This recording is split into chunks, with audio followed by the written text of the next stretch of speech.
Welcome, Scorpio. This is your weekly Teroscope reading for May the 15th through to the 21st, 2017. My name is Tilly, and this is Tarot with Tilly. And before we begin, thank you. Thank you truly for your positive, loving, supportive energy you send my way each and every day. Now let's see what the energy is going to be for you this week.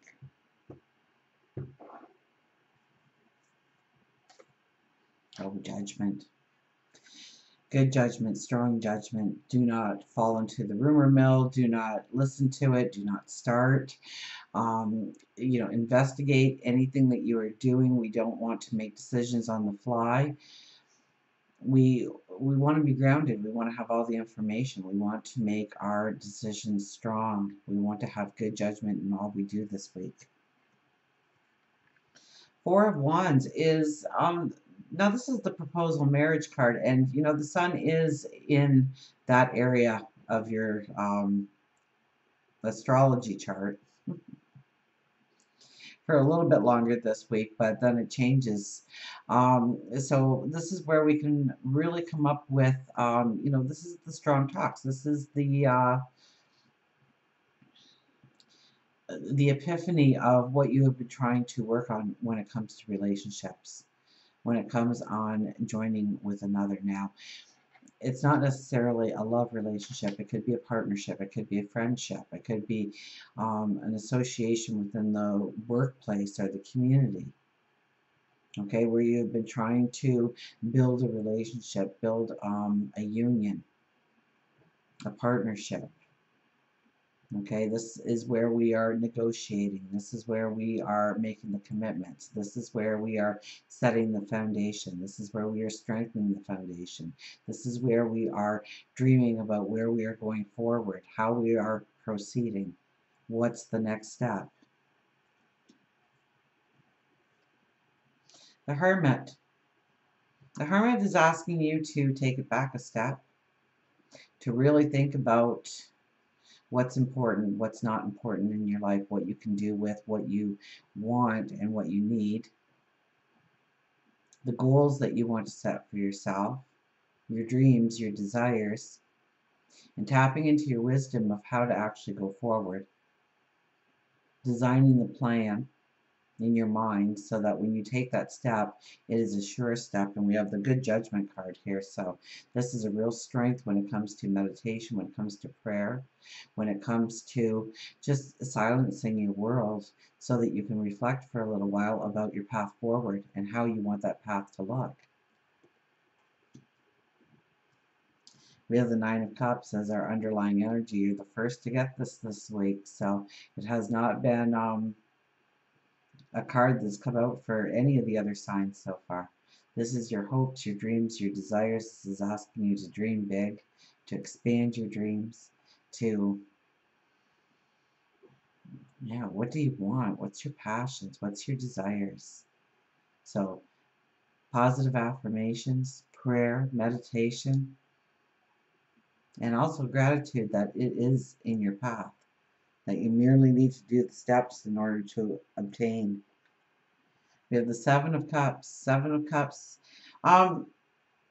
This is narrowing your focus. Well, I can't talk all of a sudden. Narrowing your focus into what's really important and what's not. So I already got that once, and I'm getting it again for you. That you may be looking at simplifying your life or your lifestyle or what you have or what you want to truly obtain going forward. That you're coming to a conclusion that some things really don't matter, that they're getting crossed off the list, and you're looking at other things that truly do matter and they are gaining more priority in your life. We have the Justice card with the Nine of Swords. So we want this harmony, we want this balance in our life, and yet we sabotage ourselves. We think of the worst possible outcome. We grow mountains out of molehills. We toss and turn at night thinking of, oh, what might be, what will become of it, and usually in a negative way. And so we really need to take hold of our thoughts. and turn as much as we can into a positive thought and a positive way of thinking, a positive light. When you are having that negative thought experience about how wrong things can go, it's your thought. You own the thought. So take control of that thought and see how right it can go, how much you can bring in the balance. This is when your confidence is going to come into play. This is when you're going to see your own empowerment. This is when you're going to see your own strength. Unless you let your mind wander and start spinning stories to you and dissipating your energy. So be very careful of putting self-limitations on yourself this week that is going to not allow you to bring in the balance or the happiness or the love that is rightfully yours. We have the Ten of Swords for work and career. So this talks about the great wisdom that you have in order to step forward. Okay, and I don't think you're stepping forward yet, but you are pushing yourself up. You are feeling the strength come back. You are feeling the vitality come back into your life when it comes to work and career. So you might have gone through some real struggles when it comes to work and career, and you're going to get back on track, is what this card says. It's the end of a hard road. To step into what you truly want. To know what you really want. Maybe you had to experience what you really didn't want, or maybe you were thrown for a loop where you thought you were in the best place ever, and things happened beyond your control that threw you out of that, and now you are really realizing how you can go forward, where your strengths are, where your determination can be, where your passions truly are. And it's really tapping into your wisdom. And we have the sound judgment here. So I think you are going to make some strong, at least internal decisions about what you expect when it comes to work and career in your life. Maybe you want to step into your own business, or and I don't see with the Ten of Swords you actually taking those steps, but I think you're feeling the strength and the vitality come back when it comes to your focus on career, when it comes to your career goals, what you want to do, what you don't want to do, and how it's going to, become a passion of yours, a dream of yours, and the things that you had to go through in order to get to this point. I think this is the time to reward yourself for who you are and what you bring to the table. Don't worry, the reward from others will come. But this is the time to understand your own strength and own empowerment. We have the Empress for love, relationships. So this is new creative paths. This is beginnings. This could very well be, since it's in the love and relationship, growing the family. So if you don't want to grow the family, be cautious. But if you do want to grow the family, it's a beautiful time to initiate, to start, to plan. Okay, very grounded energy here, very diplomatic energy. So we're not